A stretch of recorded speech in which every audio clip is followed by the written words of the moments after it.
আমরা উদ্যোতন কর্তৃপক্ষকে জানাতে চাই, জেলা কমিটিকে জানাতে চাই। জেলা কমিটির মধ্যে আমাদের কিছু অভিযোগ আছে, তারপরও যেহেতু জেলা কমিটি তাদেরও কিছু ভুলভ্রান্তি আছে, তারা এই ভুল থেকে শিক্ষা নিয়ে দ্রুত এই কুমারখালী ফুকসার এই কমিটি, এই উপজেলা কমিটি, পৌর কমিটি ভেঙে দিয়ে নতুন আহ্বায়ক কমিটি করুক। তা নাহলে কিন্তু আমরা পরবর্তীতে জেলা কমিটি ভাঙার জন্য কিন্তু আমরা কেন্দ্রে কিন্তু যেতে বাধ্য হব। এই কথাও আমরা আজকে সংবাদ সম্মেলনের মাধ্যমে বলতে চাই। আপনি বলছিলেন যে তারা দাঁড়িপাল্লায় বলছে যে ফোনে ফোনে আপনাদের কাছে অবশ্যই আমাদের কাছে টেলিফোন আছে এবং আনসার মালিকের বউ, ওনার বউ 9 নম্বর ওয়ার্ডে 11 তারিখ উনি বাড়ি বাড়িতে ভোট চাইছে দাঁড়িপাল্লায়। এর থেকে বড় প্রমাণ আর কি চান?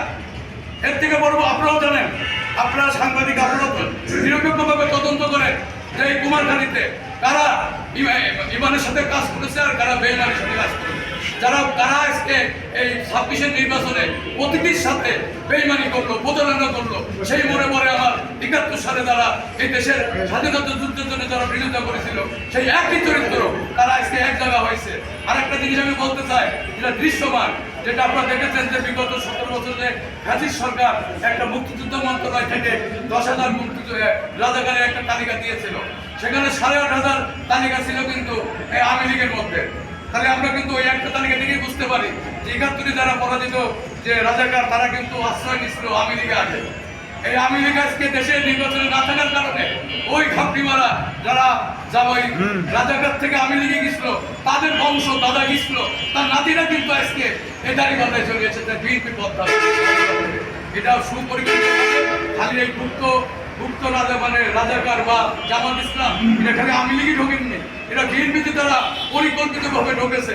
হয় তারা রাজাকার বিএনপিতে প্রতিষ্ঠিত হবে, না হলে পরে দাঁড়িপাল্লায় তারা জিতাই দেবে। এইভাবে আজকে আমাদের জেলা কমিটি তারা হয়তো চুলচার বিশ্লেষণ না করে, হয়তো কুমারখালীর বেশি শক্তি দেখে, লোকবল দেখে, আর্থিক দিক বিবেচনা করে নুরুল ইসলাম আনসার মালিক এবং শেখ সাদিকে যুক্ত আহ্বায়ক করে জেলার। আমরা আজকে 40 বছর 45 বছর এই কুষ্টিয়া জেলার কুমারখালীতে সবাই ছাত্র রাজনীতি থেকে আমরা রাজনীতি করতে করতে আজকে পর্যন্ত এসেছি। আমরা আজকে সবাই সাবেক নেতা। এখানেই বোঝা যায় এই আমাদের যে বর্তমান যে রানিং কমিটি, এই কমিটিতে কি কাজ করেছে আর আমরা কি কাজ করেছি। আমরা সাবেকরা যদি এই কাজ করতে পারি, আর তারা বর্তমান এই প্রতীকের সাথে যে বেঈমানি করলে আল্লাহ তাদেরকে এটা ক্ষমা করবেন না। আমি এই সংবাদ সম্মেলনে বলতে চাই, তারা দুনিয়াতেও এই বিচার পাবে, আখেরাতেও এই বিচার পাবে, এটা আমি বিশ্বাস করি।